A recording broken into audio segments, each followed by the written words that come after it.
맘모턴 시술은 너에게 어떤 영향을 미쳤을까? 맘모턴 시술, 갑자기 종양이 생기는 이유와 그 종양의 순식간에 커진 이유는 뭘까? 과연 맘모턴 시술이 암 발병에 영향을 미쳤을까 하는 의문은 풀리지 않는 미수술의 생각인데, 이 역시 책 속에 답이 있었다. 수술하는 것은 염증을 일으키나요? 그렇다면 수술 전후에 항염증제를 사용하시 유용하지 않을까요? 수술하면 염증 반응이 일어나고 흉터를 만들기 위해서 섬유소원이 생겨난다. 결국 이들에 의해서 암을 퇴치하는 중에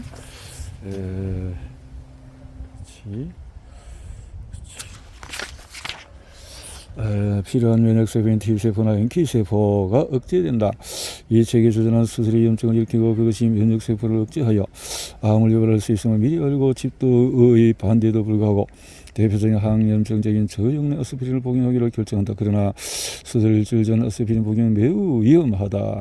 내 경우에 맘모톰 시술하지 말자 시술 전에 초음파에서 발견되지도 않은 혹이 손에 만져질 정도로 크게 생겼다.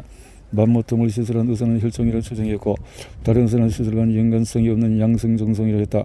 두 의사 모두 조직 검사 없이 추적 관찰만 한 것을 권유했으나 그 혹은 악성종양적 암이었다. 이 검사에서 발견되지 않던 혹이 갑자기 손으로 만져질 정도로 크게 자라는데 아무도 의심을 하지 않았다는 것이 안타까울 뿐이다. 시술이 염증을 일으키고 염증은 결국 암을 유발할 수 있다는 희박한 가능성을 나에게 열어두지 않은 것이다. 제 책에서 해답을 얻고 난 며칠 뒤에 기능의학 병원 의사를 만나게 되었고 나는 확인하는 심정으로 이 이야기를 꺼냈다. 맘모턴 시술이 암세포 정식에 영향을 줄 수 있는지 물었고 결과는 예스였다. 물론 그것만이 원인이 아니겠지만 충분히 가능하다는 답변이었다. 혹자는 이미 지난 일을 따져서 뭐 하느냐고 묻는다. 그러나 나는 암의 원인을 알아야 치료를 할 수 있다고 생각한다. 우리가 시험 문제를 할 때 노트를 만드는 이유는 내가 왜 그 문제에 틀리는지 알고 다시는 틀리지 않기 위함이다. 내가 암을 열심히 공부하는 이유는 내가 왜 암에 걸렸는지를 알고 다시는 암에 걸리지 않기 위해서이다. 암 진단 간단한 수술이라도 조심하는 마음을 갖게 되었다. 최대한 몸에 칼을 대지 말라는 옛 어른들은 말이 괜히 있는 것이 아닌 듯하다. 물론 불가피한 상황에서는 어쩔 수 없지만 말이다. 수술은 염증을 일으켜서 면역세포를 억제할 수 있으니 잘 관리해야 할 것이다.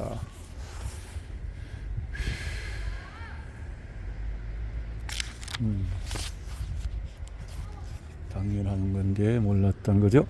조류의학과 기능의학 그리고 영양 보충제에 대해서 왜 암의 치료법을 조류의학과 기능의학이 대립하는가?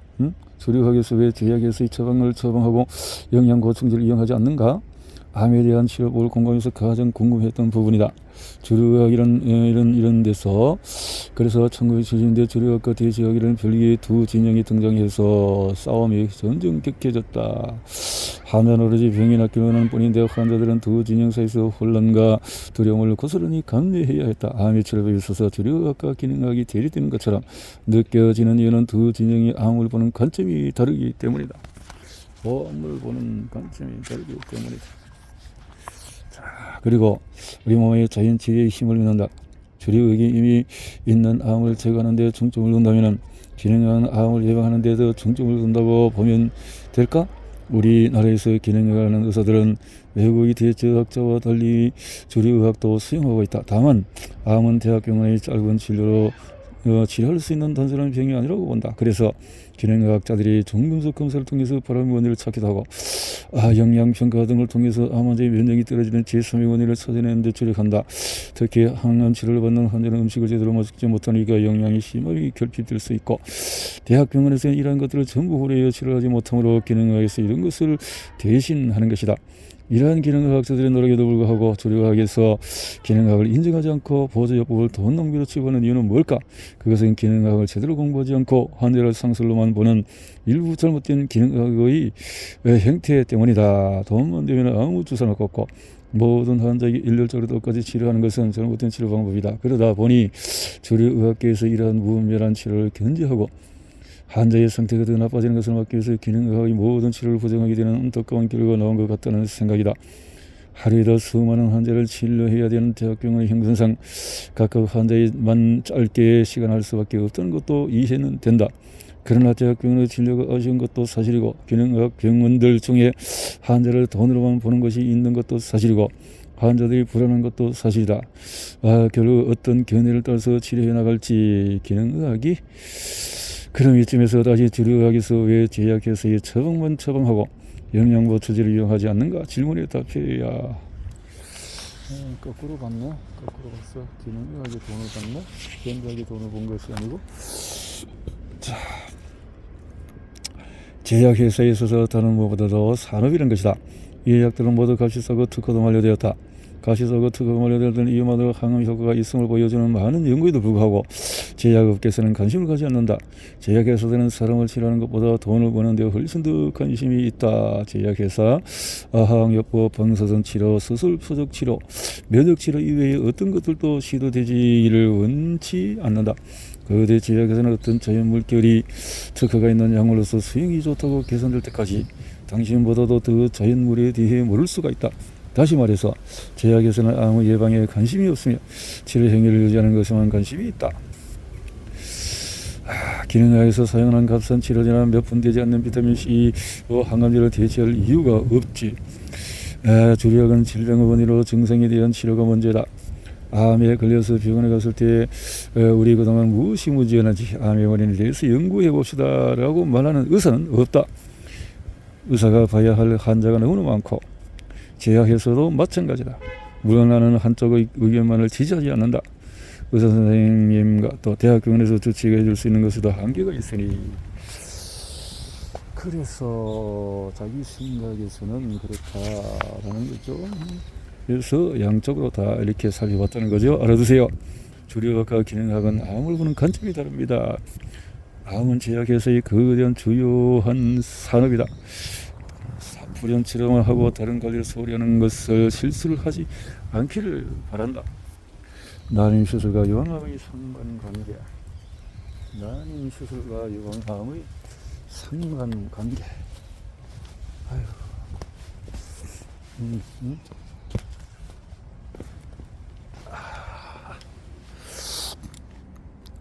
호르몬 결혼을 일으키는 시험관 수술은 호르몬 양성 유방에 영향을 주는가? 유방암에 걸리기 전에 유방암의 원인 중에서 하나가 여성 호르몬이라고 상상조차 못했다. 스트레스가 만병이 그날에는 말은 들어봤어도 여성 호르몬을 먹고 자라는 암이 있는 줄 몰랐다. 유방암을 진단받고 암 타입에 대해서 공부를 하면서 암세포에는 에스트로겐 수용체와 프로게스테론 수용체가 있다는 것을 알았다. 여성 호르몬이 유방암 세포에 무기가 된다는 사실을 알고 내 머릿속에는 나의 화려한 난임 시술 이력이 파느라고 쳐졌다. 암이 먹이다. 가압이란 유도 3회, 인공수정 3회, 시험관 시술 3회. 난임 시술을 받는 동안에 1년 내내 호르몬 약을 먹고 또 호르몬 주사를 배에 찔러가면서 임신을 하고도 노력했던 지난날 혹시 이러한 과정이 유방암 발병에 영향을 주지 않았을까 하는 합리적인 의심이 들기 시작했다. 그리고 대학병원 첫 진료에서 유방외과, 산부인과 의사에게 각각 질문 던졌다. 시험관 시술이 유방암 발병에 영향이 있나요? 누구 하나 속시간에게 답변해 주지 못했다. 그럴 수도 있지만 뒷받침은 근거 자료는 부족하다는 것이 의사들의 공통된 의견이었다. 그러나 상식적으로 생각해봐도 난임 수술은 호르몬과 관련이 있고 그러면 자연의 호르몬 관련 유방암에도 영향을 주지 않을까? 난임 수술은 인공수정이든 시험관 시술이든 가압이라는 과정이 동반된다. 원래는 환자는 혈경 주기에 따라서 한 개씩 배란하게 되어 있는데 호르몬을 과도하게 투여하여 여러 개의 남자가 배란이 되도록 가압이라는 주사의 원리다.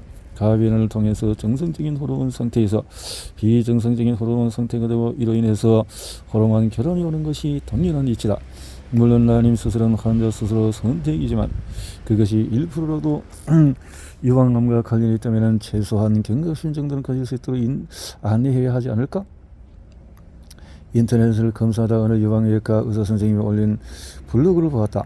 의사가 난임 수술과 유방암의 상관관계를 언급한 것은 드물게 다음 페이지에 소개해본다. 이 의사의 말처럼 난임 수술을 받고 가족력이 있는 사람은 유방암에 더욱 신경을 써야 하는 것이 맞다. 그런데 이것을 알려주는 의사가 많지 않고 이걸 신경 쓰는 의사가 많지 않은 것은 안타까운 현실이다. 여성 호르몬과 유방암이 관련이 있을 수 있다는 사실을 아는 일반인이 얼마나 될까? 따라서 난임병원에서는 난임 수술 후에 유방암이나 난소암처럼 여성 호르몬과 관련된 암에 있어서 정기적인 검진을 권하고 유방외과에서는 나님 치료에 이력이 있으면 보다 적극적인 검사를 실시했으면 좋겠다. 그렇게 하지 않는다는 것이 그렇죠. 수영하기 수술을 받은 유방암이 증가할까요? 14% 정도로 본다. 왜 유방암 위험도가 증가할까요? 호르몬 때문입니다. 상당하게 에스트로겐.